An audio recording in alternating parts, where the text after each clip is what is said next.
I'm Lisha and welcome to my channel, Thriving Gardens. Today I'm going to talk about tomato plants since so many people love to grow them and I have many of them myself. So let's get started. Okay, so one of the most important things about tomato plants is keeping them dry.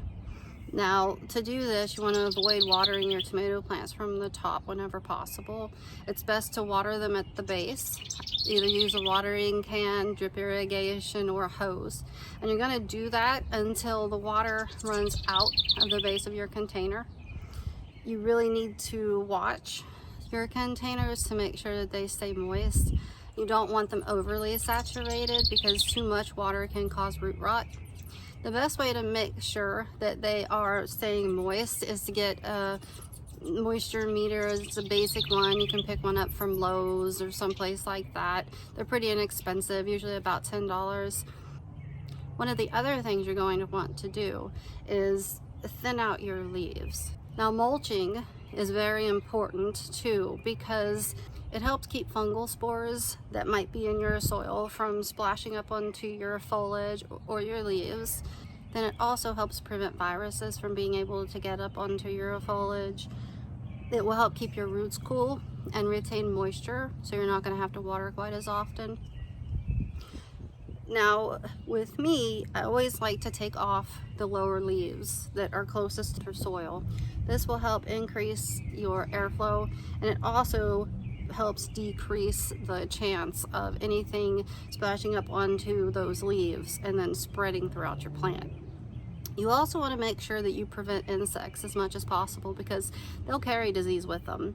Aphids are especially a problem with tomato plants, and they carry a lot of diseases. So when they get on your plants, they're going to transfer those to your plant, and then you're going to have major problems.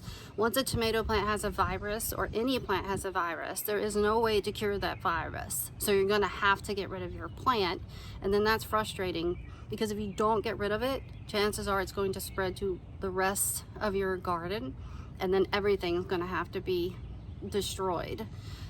Most viruses for plants will spread to all other types of your plants, so you have to be really careful of that. That's why it's most important, if they do get a virus, to just get rid of them because it's really not worth losing all the rest of your plants. My philosophy is I'd rather throw out one plant than have to throw out 50. So now I'm going to show you how you can thin out your leaves on your tomato plant so that you can help keep those leaves dry.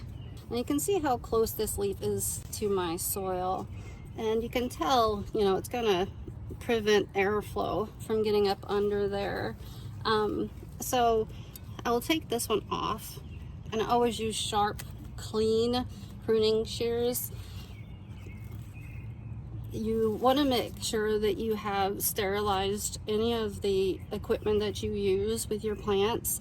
And this includes making sure you wash your gloves, especially if you've handled a plant that has disease on it, because you're gonna end up spreading that disease from one plant to another. So this is also another one here that's really low to the ground. So I'm gonna go ahead and take it off too. Now, you don't want to remove too many leaves from your plant because you're going to make it weak if you do. Now, I also have garlic planted in with these. Garlic is really good because it creates nitrogen as it grows. One of the main nutrients that your plants need to grow is called a macronutrient, and your plants need both macro and micronutrients to grow. This one actually has quite a bit of area where I can kind of see through it to the other side. So I'm actually going to just leave this one alone. Another thing to know about tomato plants is that they feed through their leaves. So people will water them from the top when they're fertilizing. I still prefer to keep the water off of my leaves just to prevent disease. So I always just water from the base. Now, tomatoes are very heavy feeders. There are specialized tomato fertilizers out that you can use. I pretty much just stick with using a organic fertilizer. I also use bone and blood meal, which is an organic fertilizer that you just sprinkle into the soil.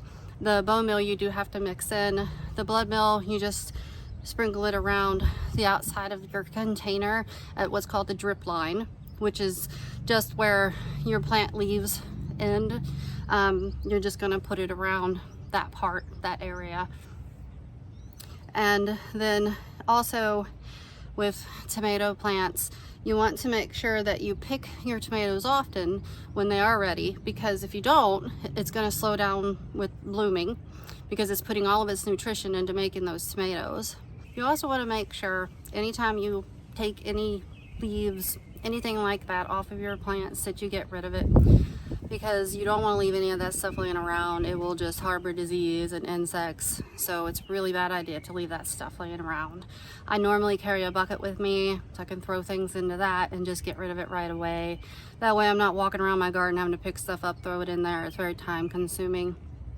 Easier just to get rid of it as you go. So I want to thank you for joining me today. I hopefully taught you a few things about being able to take care of your tomatoes, and I will see you next time. Thanks so much. Bye.